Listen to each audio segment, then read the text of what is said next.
J'étais en train de mettre mon manteau pour aller au dîner du dimanche chez ma fille. Puis mon avocat m'a envoyé un texto, « Appelez-moi maintenant ». N'y allez pas. Ce qu'il m'a montré sur son plan a tout changé. Mes mains tremblaient en regardant mon téléphone. 3 appels manqués de Gérald, mon avocat. Puis un texto qui m'a glacé le sang. Astérisque Tom, appelle-moi maintenant. Ne va pas chez ta fille. Je suis sérieux, astérisque j'étais littéralement en train de mettre mon manteau pour me rendre chez Lindsay à Springbank pour le dîner du dimanche. Ma fille avait été si insistante cette semaine. Papa, tu ne viens plus jamais. Les enfants s'ennuient de toi. Je prépare ton rôti de bœuf préféré. Comment aurais-je pu dire non à ça? Mais le texto de Gérald a tout changé. Je me suis rassis sur mon canapé en cuir, celui que Margaret et moi avions choisi il y a 32 ans lorsque nous avons acheté cette maison à Mount Royal. Ma défunte femme saurait quoi faire. Elle le savait toujours. Mais elle était partie depuis 4 ans maintenant, et je naviguais seul dans ce monde depuis. J'ai composé le numéro de Gérald avec des doigts tremblants. Tom. Sa voix était tendue, professionnelle, mais je pouvais entendre l'inquiétude en dessous. Où es-tu en ce moment? Es-tu seul? Je suis à la maison, Gérald. Qu'est-ce qui se passe? Tu me fais peur.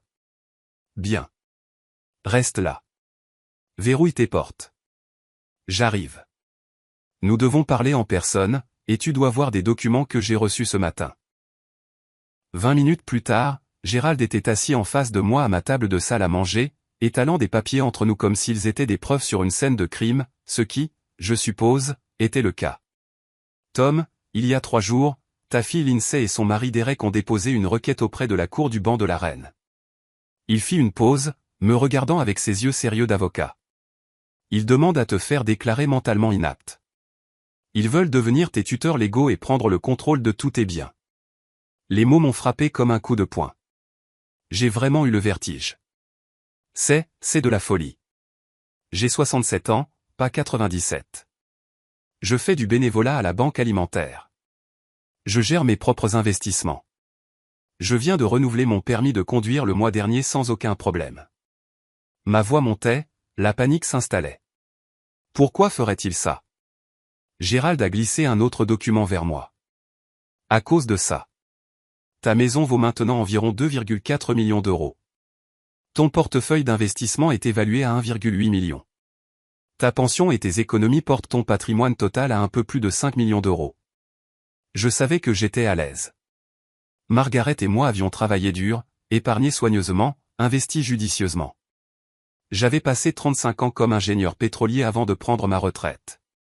Mais l'entendre exposé comme ça, si clinique, si ciblé. Lindsay connaît la valeur de la maison, dis-je lentement. Nous avons parlé du marché immobilier de Calgary à Noël dernier. Elle a plaisanté en disant que j'étais assis sur une mine d'or. Ce n'était pas une blague, Tom. Gérald a ouvert son ordinateur portable et l'a tourné vers moi. Regarde ça. Ta fille et Derek ont de graves problèmes financiers. Ils ont acheté cette maison de 450 mètres carrés à Springbank Hills il y a 3 ans. Un prêt hypothécaire de 650 000 euros. Puis Derek l'a convaincu d'investir dans l'entreprise de crypto-monnaie de son partenaire d'affaires. Ils ont perdu 400 000 euros. L'école privée de ton petit-fils Josh coûte 38 000 euros par an. Leurs impôts fonciers s'élèvent à eux seuls à 22 000 euros par an. Je fixais l'écran, l'esprit en ébullition. Comment sais-tu tout ça? Parce que leur situation financière fait partie de leur requête. Ils soutiennent qu'ils doivent protéger tes biens de ton état mental déclinant avant que tu ne prennes des décisions irresponsables avec ton argent. Et Tom, il me regarda avec quelque chose qui ressemblait à de la pitié, il monte un dossier contre toi depuis au moins 6 mois. Il m'a montré les preuves. Des photos de moi à Safeway, ayant apparemment l'air confus dans le rayon des céréales. J'essayais juste de trouver la marque que Margaret avait l'habitude d'acheter. Une déclaration de leur médecin de famille, le docteur Patel, notant que j'avais semblé désorienté lors d'un bilan de santé. J'avais eu un gros rhume ce jour-là et j'avais oublié quels médicaments je prenais déjà. Une conversation enregistrée où je ne me souvenais prétendument pas de mon propre numéro de téléphone. Je leur avais donné mon ancien numéro d'avant mon changement de fournisseur. Chaque moment normal de la vie d'une personne vieillissante, tordue en preuve d'incompétence. Mais c'est de la fraude, dis-je, la voix creuse. C'est de la maltraitance des aînés. Oui, c'est ça. Et malheureusement, Tom, ça devient de plus en plus courant. Des enfants adultes qui s'en prennent au patrimoine de leurs parents avant leur mort. Les tribunaux voient de plus en plus de cas de ce genre. Gérald ferma son ordinateur portable. L'audience est prévue dans 2 semaines. Ils ont agi rapidement, espérant probablement te prendre au dépourvu. Qu'est-ce qui se passe s'ils gagnent? Ils deviennent tes tuteurs légaux. Ils contrôlent tes comptes bancaires, tes investissements, ta maison. Ils peuvent vendre ta propriété, te placer en résidence assistée, prendre toutes tes décisions médicales. Tu perdrais essentiellement ton autonomie complètement. Et Tom, il se pencha en avant, d'après leur situation financière, j'estimerais qu'ils mettraient ta maison sur le marché dans les 3 mois. La maison où Margaret et moi avions élevé Lindsay. Où nous organisions les dîners de Noël et les fêtes d'anniversaire, où nous avions planté le jardin ensemble, où elle avait rendu son dernier souffle dans notre chambre à l'étage, en me tenant la main. Ils ne peuvent pas faire ça, murmurai-je.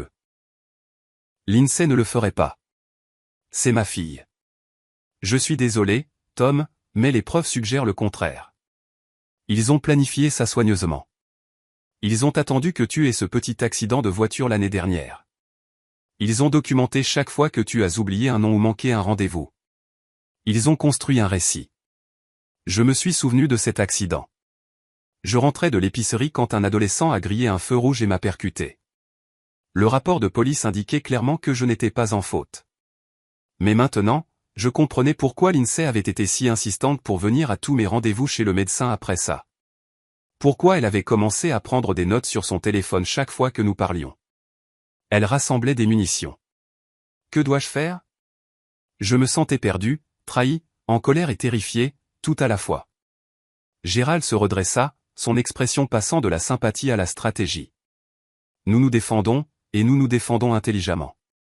Mais Tom, j'ai besoin de savoir, es-tu préparé à ce que cela pourrait signifier?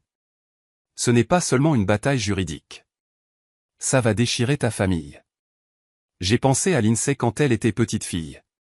Comment elle grimpait sur mes genoux et me demandait de lui lire des histoires pour s'endormir. Comment elle avait pleuré aux funérailles de Margaret, s'accrochant à moi comme si j'étais son ancre. Comment elle m'avait dit qu'elle m'aimait la semaine dernière encore. Mais ensuite, j'ai pensé à ce qu'elle essayait de faire maintenant.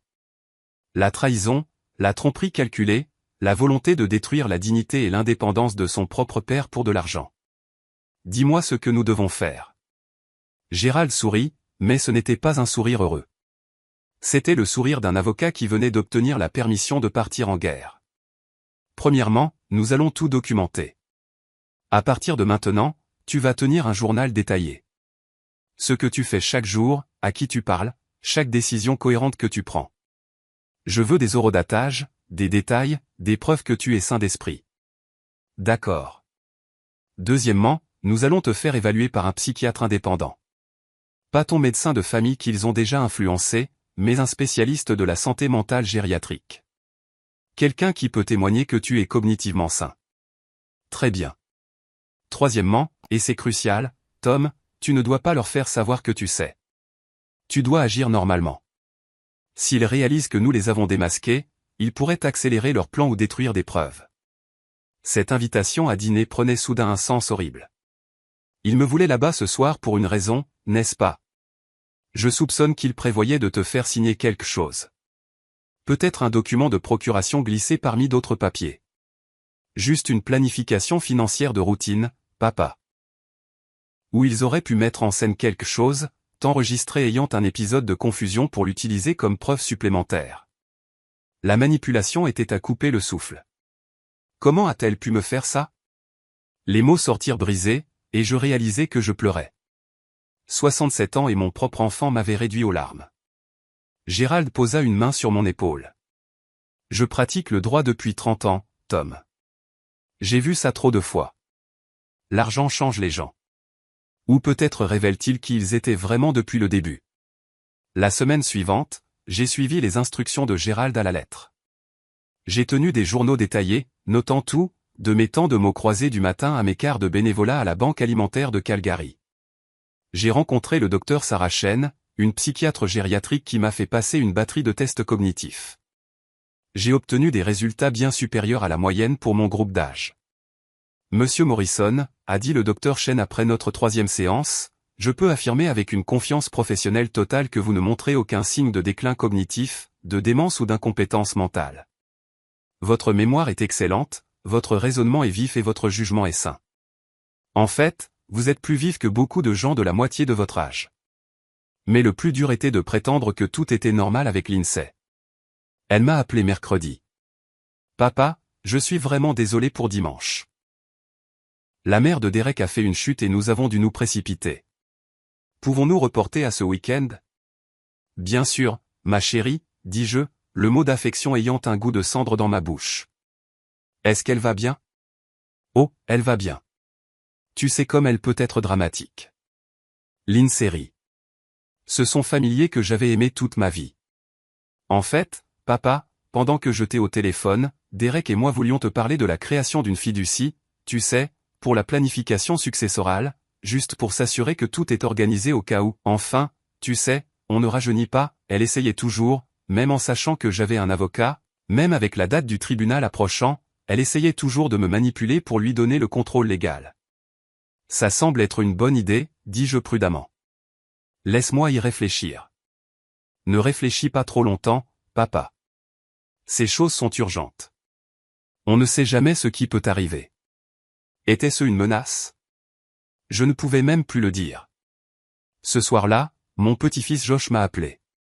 Il avait 15 ans, un bon gamin. Ou du moins, c'est ce que je pensais. Papy Tom, je peux passer? J'ai besoin de te parler seul. Bien sûr, Josh. Est-ce que tout va bien? Juste, j'ai besoin de te voir, s'il te plaît. Il est arrivé 20 minutes plus tard à vélo. Son visage était rouge de la course. Il avait l'air effrayé. Papy, je dois te montrer quelque chose, mais tu dois me promettre de ne pas dire à maman et papa que je te l'ai dit. Mon cœur se serra. Josh, qu'est-ce que c'est? Il a sorti son téléphone, les mains tremblantes. Je les ai entendus parler la semaine dernière. Maman et papa, ils ne savaient pas que j'étais à la maison. Je les ai enregistrés. Je suis désolé. Je sais que c'est mal, mais après avoir entendu ce qu'il disait, j'ai pensé que tu devais savoir. Il a appuyé sur lecture, et la voix de ma fille a rempli ma cuisine, je te le dis, Derek, l'audience est dans 2 semaines. Gerald Morrison est peut-être son avocat, mais nous avons la déclaration du docteur Patel. Nous avons les photos. Nous avons tout documenté. La voix de Derek a répondu, et si ton père se bat? Avec quoi? Nous avons été systématiques. Chaque oubli, chaque rendez-vous manqué, chaque fois qu'il a semblé confus. Le juge verra un schéma de déclin cognitif. Et même s'il essaie de se battre, ça lui coûtera des centaines de milliers en frais de justice. Quand ce sera fini, il ne restera plus grand-chose de la succession de toute façon.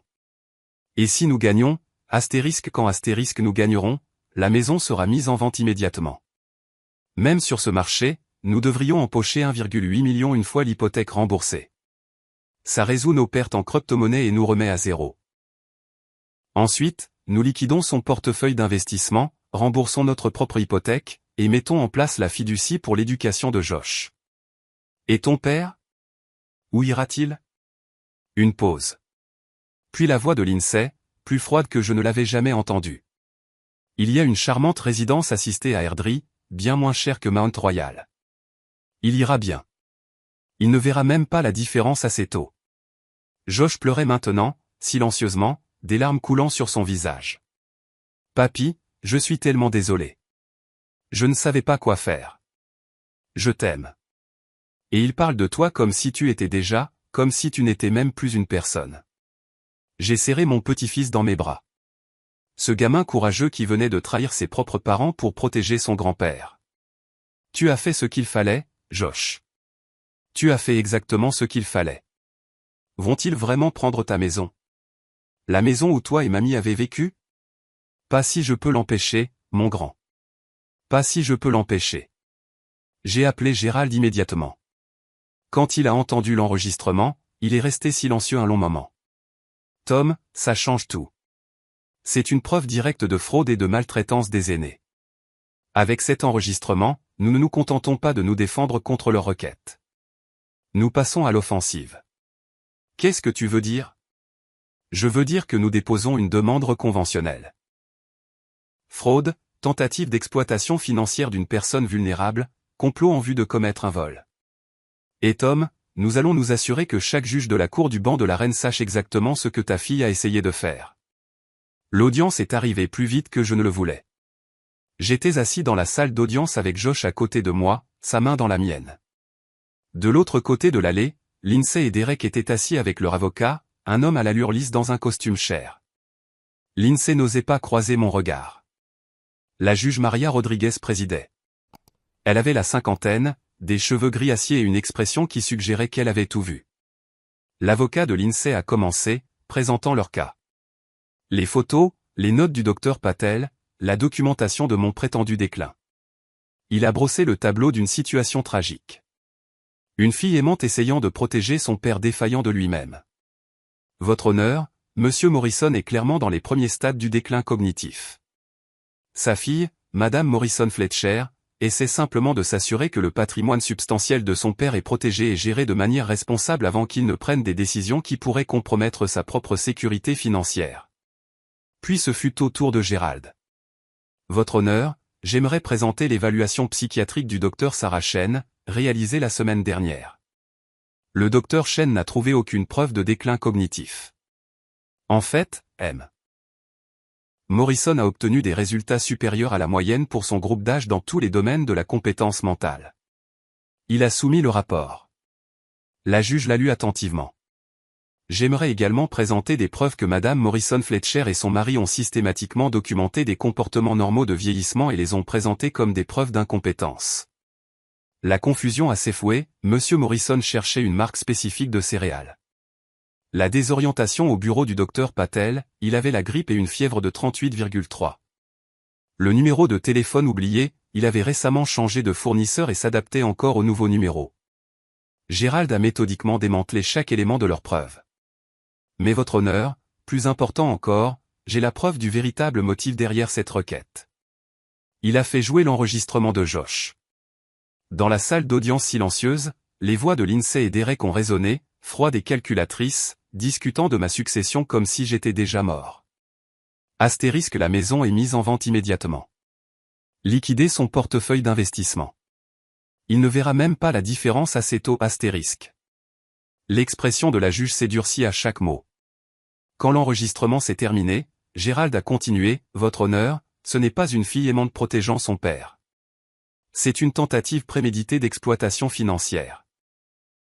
Madame Morrison Fletcher et son mari sont en grande difficulté financière à cause de mauvais investissements. Ils ont à gagner plus de 5 millions d'euros en faisant déclarer Monsieur Morrison inapte. Ils ont manipulé des dossiers médicaux, mis en scène des photographies et construit un faux récit, tout ça pour voler les économies de toute une vie de leur propre père. L'avocat de Lindsay se leva rapidement. Votre honneur, cet enregistrement a été obtenu sans la connaissance ou le consentement de ma cliente. Il est irrecevable. Dans un procès pénal, peut-être, le coupa la juge Rodriguez, mais il s'agit d'une procédure civile concernant la tutelle, et je suis très intéressé par la compréhension des motivations derrière cette requête. Elle se tourna vers Lindsay. Madame Morrison Fletcher, souhaitez-vous m'expliquer pourquoi vous discutez de la vente de la maison de votre père et de la liquidation de ses biens alors qu'il est assis dans cette salle d'audience, clairement sain d'esprit? Lindsay ouvrit la bouche, mais aucun mot ne sortit. Votre honneur, réussit-elle finalement à dire, cet enregistrement a été sorti de son contexte. Nous discutions simplement d'une planification successorale hypothétique. Une planification successorale hypothétique qui implique de placer votre père dans une charmante résidence assistée à Airdrie pendant que vous empochez près de 2 millions d'euros de la vente de sa maison. La voix de la juge était glaciale. Madame Morrison Fletcher, je suis sur ce banc depuis 18 ans. Je reconnais la maltraitance financière des aînés quand je la vois. La juge Rodriguez a regardé les papiers devant elle pendant un long moment. Puis elle a regardé directement Lindsay et Derek. Je rejette cette requête avec préjudice, ce qui signifie qu'elle ne peut pas être redéposée. De plus, j'émets une ordonnance restrictive. Madame Morrison Fletcher et Monsieur Fletcher ont l'interdiction de contacter Monsieur Morrison ou de s'approcher à moins de 100 mètres de sa résidence pour un minimum de 2 ans. Je réfère également ce cas au service des poursuites de la couronne de l'Alberta pour d'éventuelles accusations criminelles de fraude et de maltraitance des aînés. Elle se tourna vers moi, son expression s'adoucissant légèrement. Monsieur Morrison, je suis profondément désolé pour ce que vous avez vécu. Aucun parent ne devrait avoir à endurer ce que votre fille vous a fait subir. J'ordonne que tous les frais de justice associés à votre défense soient payés par les requérants. De plus, je vous recommande d'envisager de mettre à jour votre plan successoral pour vous protéger de toute tentative future de manipulation. Lindsay pleurait maintenant, mais ce n'étaient pas des larmes de remords. C'étaient les larmes de quelqu'un qui venait de tout perdre. « Papa, s'il te plaît », cria-t-elle alors que la cour était ajournée. « Papa, tu dois comprendre. » Je me suis retourné pour la regarder une dernière fois. Ma fille, la petite fille à qui j'avais appris à faire du vélo, que j'avais accompagnée à l'hôtel à son mariage, que j'avais cru connaître. Je comprends parfaitement, Lindsay. Je comprends que tu étais prête à me détruire pour de l'argent. Je comprends que tu voyais ton propre père non pas comme une personne, mais comme un patrimoine à liquider. Je comprends que la mère que tu prétendais avoir tant aimée aurait honte de ce que tu es devenu. Josh serra ma main. Mon petit-fils, qui avait eu le courage de faire ce qui était juste, même si cela signifiait trahir ses propres parents. Papy, on peut rentrer à la maison maintenant? Oui, Josh. Rentrons à la maison. Alors que nous sortions du palais de justice, Gérald marchait à mes côtés. Tom, c'était incroyablement difficile. Comment te sens-tu? Honnêtement, je ne sais pas, je baissai les yeux vers Josh. Mais je sais que toute la famille n'est pas de sang, et que tout le sang n'est pas de la famille. J'ai perdu une fille aujourd'hui, mais j'ai acquis la certitude d'avoir élevé au moins une personne avec intégrité. Ce soir-là, assis dans ma maison à Mount Royal, la maison où Margaret et moi avions construit notre vie, j'ai appelé mon avocat une dernière fois. Gérald, je dois mettre à jour mon testament. La maison, les investissements, tout. Je veux créer une fiducie pour l'éducation et l'avenir de Josh. Lindsay n'aura rien. Pas un seul euro. Elle a fait son choix. Es-tu sûr, Tom? C'est permanent. J'en suis très sûr. Et Gérald, je veux que la raison soit explicitement indiquée. Je veux que le testament détaille exactement ce qu'elle a essayé de faire, pour que si jamais elle essaie de le contester, un juge connaisse toute l'histoire. Considérez que c'est fait. Josh a emménagé avec moi une semaine plus tard. Ses parents l'avaient mis à la porte quand ils ont réalisé qu'ils les avaient enregistrés. 15 ans, et ils avaient choisi l'argent plutôt que leur propre fils. Mais j'avais une grande maison et un cœur encore plus grand, et Josh avait besoin de quelqu'un qui le fasse passer en premier. Nous avons établi une nouvelle routine, petit déjeuner ensemble avant l'école, devoir à la table de la salle à manger, excursion en montagne le week-end. Josh m'aidait dans le jardin, plantant des légumes là où Margaret cultivait ses roses. Papy, a-t-il demandé un samedi matin alors que nous désherbions, est-ce que tu lui pardonnes un jour? À maman, je veux dire. Je me suis assis sur mes talons, considérant la question attentivement. Le pardon, ce n'est pas pour eux, Josh. C'est pour ne pas laisser leurs actions empoisonner ce qui reste de ta vie. Est-ce que je pardonne ce que ta mère a essayé de faire? Non. Aurais-je un jour une relation avec elle à nouveau? Probablement pas. Mais je ne passerai pas mes dernières années consumées par l'amertume. J'ai trop de vie à vivre. Et maintenant, je tais-toi pour m'aider à le faire. 6 mois plus tard, Josh et moi étions dans le jardin, regardant la plaque nouvellement installée. Le nom de Margaret, ses dates, et une citation que nous avions choisie ensemble, la famille n'est pas toujours le sang. Ce sont les gens qui restent à vos côtés quand tous les autres s'en vont. Tu penses que mamie aurait aimé ça? A demandé Josh. Je pense que ta grand-mère aurait adoré, et elle aurait été si fière de toi. Mon téléphone a sonné. C'était Gérald. Tom, je pensais que tu devrais savoir. La couronne a décidé de porter des accusations. Lindsay et Derek ont plaidé coupables de tentative de fraude. Ils ont reçu des peines avec sursis et 2 ans de probation, mais c'est maintenant dans leur dossier. Et ça veut dire? Ça veut dire que c'est vraiment fini. Ils ne peuvent pas s'en remettre. Ton patrimoine est en sécurité. Ton autonomie est protégée. Et tu peux vivre le reste de ta vie en paix. J'ai regardé Josh, qui arrosait soigneusement les légumes que nous avions plantés ensemble. Mon petit-fils qui m'avait sauvé, que j'ai pu sauver en retour. Merci, Gérald, pour tout. Ce soir-là, alors que Josh faisait ses devoirs et que je lisais à côté de lui, j'ai réalisé quelque chose d'important. Lindsay avait essayé de tout me prendre, ma maison, mon argent, ma dignité, mon indépendance. Mais ce qu'elle avait réellement fait, c'était de me montrer ce qui comptait vraiment. Pas la maison valant 2,4 millions d'euros, bien que je sois reconnaissant de la garder.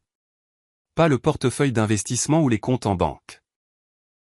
Ce qui comptait était assis en face de moi, mâchouillant son crayon en résolvant des problèmes d'algèbre. La famille, ce n'était pas le sang, l'obligation ou l'héritage. C'étaient les gens qui étaient là quand tout s'effondrait. C'était un gamin de 15 ans qui avait tout risqué pour faire ce qui était juste. C'étaient les secondes chances et les nouveaux départs. Margaret disait que les gens vous montrent qui ils sont vraiment quand il y a quelque chose à perdre.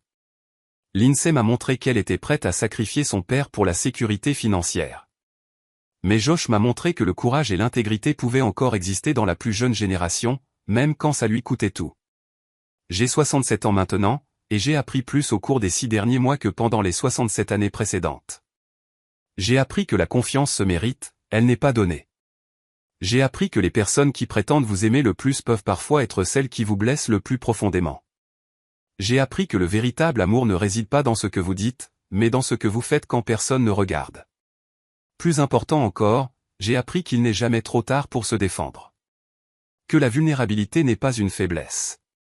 Que demander de l'aide est un acte de courage. Que se battre contre ceux qui voudraient profiter de vous n'est pas de la vengeance. C'est de l'autopréservation. À tous ceux qui pourraient être confrontés à une situation similaire, laissez-moi vous dire ceci, si quelqu'un dans votre famille essaie de vous déclarer inapte, de prendre le contrôle de votre vie, de voler ce pourquoi vous avez travaillé, battez-vous. Prenez un avocat. Documentez tout. Faites confiance à votre instinct. Et rappelez-vous que vous avez une valeur au-delà de votre compte en banque, une valeur au-delà de vos biens. Vous n'êtes pas fou. Vous n'êtes pas confus. Vous n'êtes pas paranoïaque. Si quelqu'un essaie systématiquement de saper votre compétence, c'est parce qu'il veut quelque chose astérisque de astérisque vous, pas astérisque pour astérisque vous. Et si vous êtes l'enfant adulte d'un parent vieillissant en train de lire ceci, souvenez-vous, votre héritage n'est pas à vous tant qu'il n'est pas à vous. Vos parents ne vous doivent pas leur maison, leurs économies ou leurs biens. Ils les ont gagnés. Ils décident de ce qu'il en advient. Et si vous essayez de les prendre par la manipulation ou des subterfuges juridiques, vous gagnerez peut-être l'argent, mais vous perdrez quelque chose de bien plus précieux. Vous vous perdrez vous-même. Lindsay a obtenu 1 an et demi de planification, d'innombrables heures de manipulation et probablement des centaines de milliers d'euros d'héritage potentiel. Qu'est-ce que cela lui a coûté? Son père, son fils, sa réputation et son amour-propre. Est-ce que ça en valait la peine? Il faudrait lui demander. Mais je soupçonne que dans ces moments de calme, elle connaît la réponse. Quant à moi, j'ai un petit-fils à élever, des légumes à faire pousser et beaucoup de vie à vivre. La maison de Mount Royal n'est plus seulement un bien valant des millions. C'est un foyer. C'est là que Josh apprend à devenir un homme intègre. C'est là que les souvenirs de Margaret persistent encore dans chaque coin. C'est là que justice a été rendue et que la famille a été redéfinie. Et ça vaut plus que tout l'argent du monde.